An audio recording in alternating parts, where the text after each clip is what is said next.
Well, this is a foreigner living in the Philippines, and this is my late night meandering. Believe me, you've no idea how abused I am as a husband. I'm only just short of a battered husband, I can tell you. Beth has gone to bed because she was just tired out, and her last minute instructions, well, I'm going to bed, sweetie, and she gave me a kiss and said, but you can make 5 videos. That's the kind of abuse that I get. Well, I've actually, looking around, I've made 4 videos, and they've all been about early life. Well, I'll just tell you just a little bit more about early life, and it will go with this set. Early life. What was it really like? Well, nowadays they talk about a mixed marriage. I've got a mixed marriage. I'm a foreigner and I've married a Filipina. That's a mixed marriage. But back in my parents' day, a mixed marriage was between a Catholic and a Protestant. That was a mixed marriage. And if you think that sounds ridiculous, you want to look back even 25 years and you'll find that Northern Ireland and the United Kingdom government were still in heavy conflict, maybe 30 years, I guess. But back then, the Irish came over in droves, including my ancestors. I think I'm probably about two generations removed from actually being from Ireland. But my mother and father, my dad Flannery and my mother Donovan, so can't get much more Irish than that. And I don't know which one was which, but one was Catholic and one was a Protestant. And the only way that they could be married and be together happily was to avoid the conflict of family. One family staunchly Catholic, one family staunchly Protestant. So what they had to do was to agree that each would give up their family in order to be together, which, although it never showed to me because they were never demonstrative, they must have really loved each other, at least at the beginning. But I never saw my father or my mother show any affection to each other. I don't think they ever held hands or anything like that. So that was what happened at the start of their marriage. And then, of course, we're talking the war years came, and my mother was a very strange combination of tough and soft. She could whistle.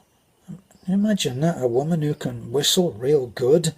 And my father could whistle. He was a great whistler, and he had a fine first tenor voice, and he used to sing.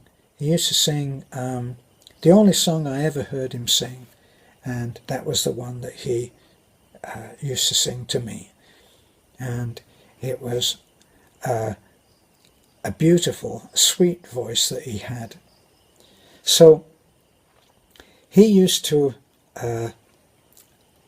have a hearing aid. He actually failed his test for going in the army so that he could go away and fight when they were calling they called things over in batches, took the young men first and then later the slightly less young, and then when it got really tough, I guess married men could go.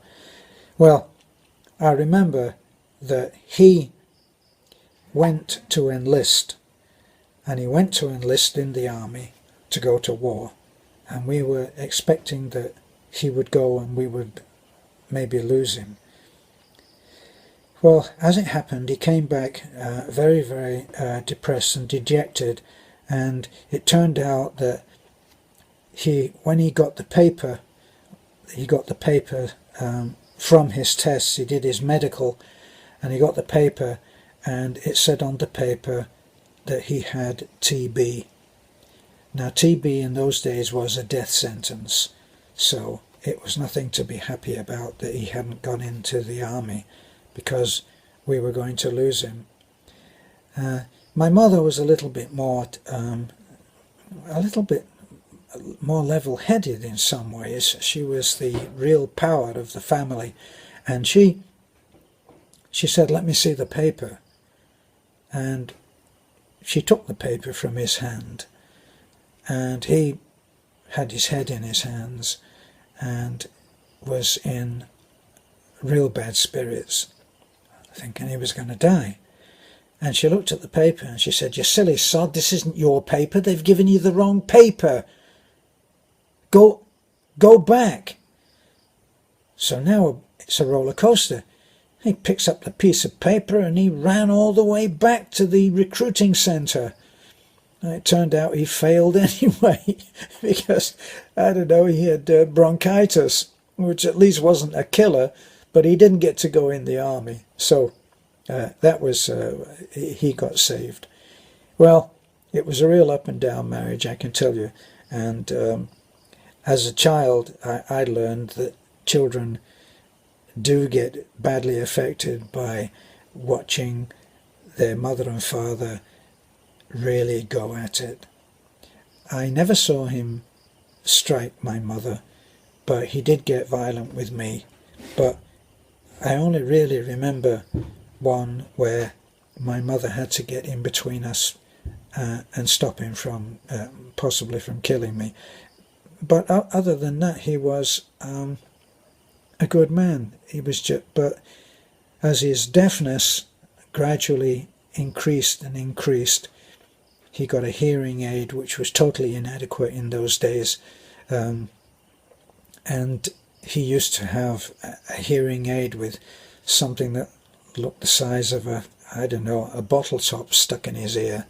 And this often came in between my mother and him, because you couldn't have a conversation with him. It was just very, very difficult. My mother, a simple woman, but practical and a hard worker, but not a homemaker. She never darned a sock in her life. That was in the days of when you did darn socks. We just tucked the hole in and tucked it under and put our boot on anyway. But anyway, she and he used to really go at it. And then what we used to see his hand go up to this unit that was on his collar, and he would start fiddling with the volume knob, and she would get real mad at him and say, "Don't you turn me off," which is what he was doing. One thing, when it got really bad, I'm sure that everybody would recognise this. We'd sit down to dinner, and she'd say, tell your father his tea's ready." And we'd have to, even though he was sat right there, we'd have to relay, "Dad, your tea's ready." I always felt quite sorry for him, because I used to see him and he would be sitting there after one of these arguments, which he was never very good at, and he would have his head in his hands, and then I'd hear him say, "If ever a man suffered, if ever a man suffered." And he used to go off into a kind of a definite distant place where I guess he hid away, and it was obviously somewhere where he felt safe, because he would have a kind of a distant look on his face, and I would think that must be a wonderful place to be. And I would think that maybe someday we would meet in that place. Unfortunately, we never did, and I never ever really enjoyed a great relationship. My mother was a different kind of person. She was resilient, tough, strong. She was the one that, when we got through when we had some bad times, which we did, she was the one that would get us moved out and into another place and make it into some kind of a home, although she was never a great cook. You know, her apple pie was something that should have been there to anchor ships in the bay, but we didn't know that's not what apple pie was supposed to be like. So Mom's apple pie for me was always a little bit like something that was a plaster model of an apple pie. But anyway, we had that because we didn't know any different. She didn't know very much about worldly things. I remember when I went into the army and I was writing home, and she would write to me, and she said, "Oh, your Uncle Lenny," this is true, said, "Your Uncle Lenny's got a new car." You know, so he's got a lovely new car. Uncle Lenny married a rich lady and enjoyed some quite wealthy things. Well, he had a car. Nobody had a car in those days. The entire streets, street after street after street, and no cars parked. So when Uncle Lenny came up with his car, we were kings, I can tell you. And he used to take us on little trips. And anyway, she said, "Uncle Lenny's got a new car." I said, "That's great, Mom." When I wrote back, I said, "What kind of car, what make of car is it?" She said, "It's a blue one." That was as much as she knew about cars. She never drove a car in her life. She only went in Uncle Lenny's blue car. She never had a telephone.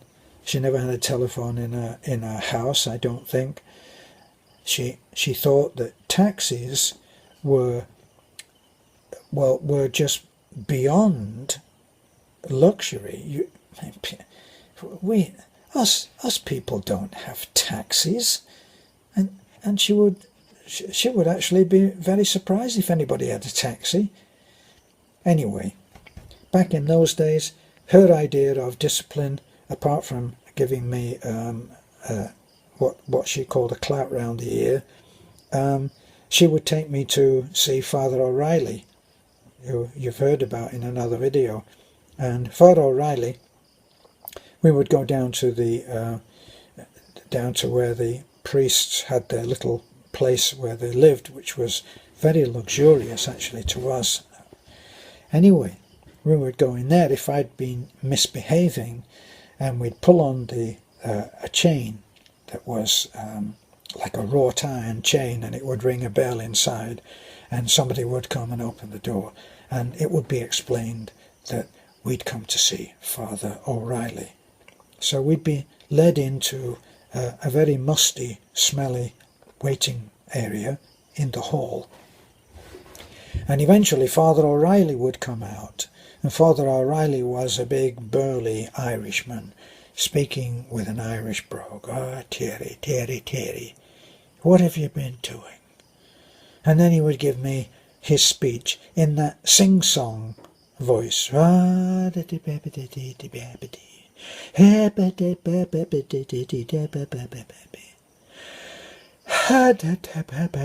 it would be like that. And I'd listen to it. I said, "God, oh my God." Anyway, then he would lean over and he would speak closely to me like that. And he smelled of snuff and whiskey and a little bit of BO. It wasn't nice. But anyway, he would then put his hand on my shoulder and he would tell me, "No, behave for your mother, behave." And then I would be pushed out the door. And then I tried to take my mum's hand to walk home, and she'd give me a peevish shove and say, "Yeah, there you go, you little bugger, you now better behave. Let that be a lesson to you." Or she'd call me a little sod. "You little sod. You little bugger." I never knew what any of those words meant until many, many years later. Anyway, that was my mum.